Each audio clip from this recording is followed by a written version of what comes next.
This video will cover some of the best movies released in January 2024. Number 8. Role Play.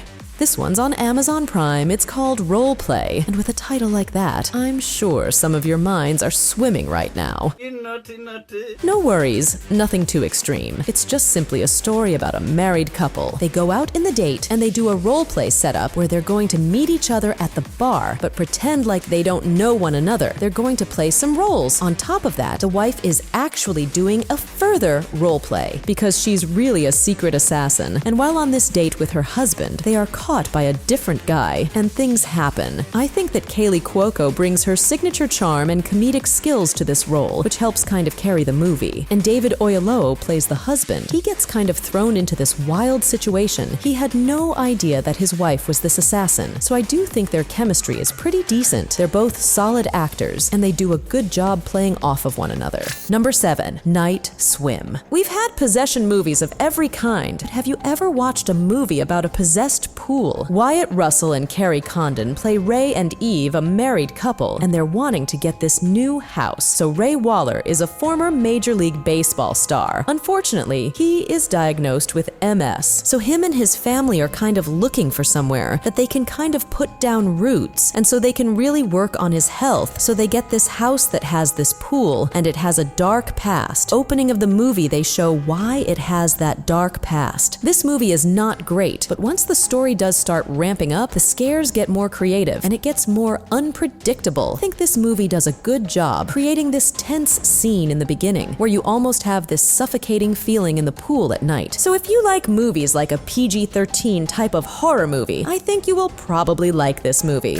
Number 6. Mean Girls. This film is inspired by the Broadway musical, which of course was based off of the 2004 original film. Now for those that are unaware, Mean Girls follows Katie Heron, a transfer student who becomes a hit with the Plastics, an A-list girl clique at her new school. But everything changes when she makes the mistake of falling for Aaron Samuels, the ex-boyfriend of alpha plastic Regina George. I think the biggest thing that works for this movie is the fact that it has just a really solid all-around cast. Each actor is charismatic, and you find yourself being very easily attached to their characters. The hardest thing about this movie is of course comparing it to the original 2004 movie. So there's of course going to be comparisons when it comes to actors and their portrayals of the character. So a lot of the stuff that was good in the original movie is still good here. So if you are a massive fan of the original film or the Broadway musical, check this one out. Number 5. The Book of Clarence. This one takes us back to the times of Jesus for a historical satire. One of the things that makes this most unique is that all of the cast outside of the Roman individuals in this film are played by black actors. So the movie focuses on an individual named Clarence, played by Lakeith Stanfield, who has found him and his friend in a bit of a difficult situation because they owe somebody a lot of money, and this debt is going to lead to the end of their lives. And after they see what Jesus has done and how people are reacting to the various miracles and pleading that he will bring miracles into their life, Clarence and his buddies decide to fake a new Messiah in themselves. And that's the overall premise of this film. This movie is not a movie about Jesus. Director James Samuel said it himself. This movie is about Clarence. As mentioned before, the character of Clarence himself is about the everyday person and the challenges that the everyday person goes through, no matter what specific time period they exist in.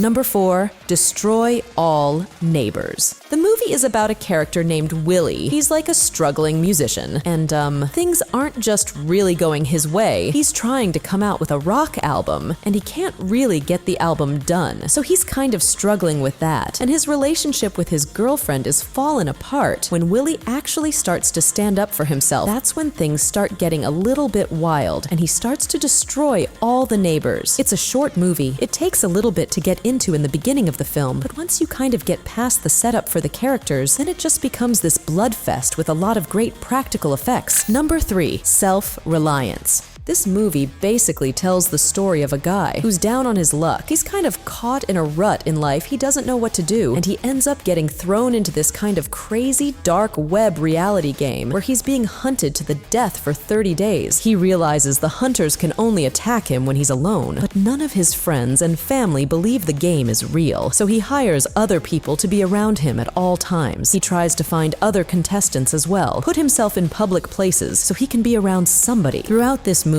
Jake Johnson's character has a lot of time to reflect on his life, but it's really entertaining along the way, seeing how he is trying to convince people of what is going on. The comedy was fine, the acting was good, and the story pretty clever. So overall, I thought this was a pretty enjoyable little film with a lot beneath the surface. And it's a solid directorial debut from Jake Johnson. I highly recommend checking out on Hulu. It's a quick watch. Number 2, Lift. When it comes to heist movies, you're going to get the same kind of formula. You're going to get the team all together planning their heist. Things go wrong, and we see how everything kind of works out in the end for them. There's no originality to this movie, it's just typical heist movie, and it's fine with doing just that, because I do think some intensity within it. Watching the crew together, and it being planned, and the actual heist going on, I think that is very entertaining, but you're not going to get something groundbreaking. But what you're going to get is a decent performance from Kevin Hart and other ensemble cast. This is a lot like a Fast and the Furious movie, but set within the art world. We're introduced to a bunch of misfits who have good chemistry with each other, and they can deliver some action along with their comedy. Number 1, The Beekeeper. This is the newest film by director David Ayer, who's well known for street-level action thrillers. And essentially what this movie is kind of a movie that we've seen numerous times before. So in this one, Jason Statham is this quiet beekeeper. He's friends with this older woman. She gets her identity stolen, gets all of her money ripped out of her accounts. And Jason has this little set of skills that nobody knows about. So he goes and just kicks ass all the way to the top to take down the people that did this to this woman that he cares about. This movie is the same exact John Wick story with Jason Statham and bees. This is an incredibly fast movie. It is just an hour and 45 minutes. If you love those old school violent action films, you're gonna love this one.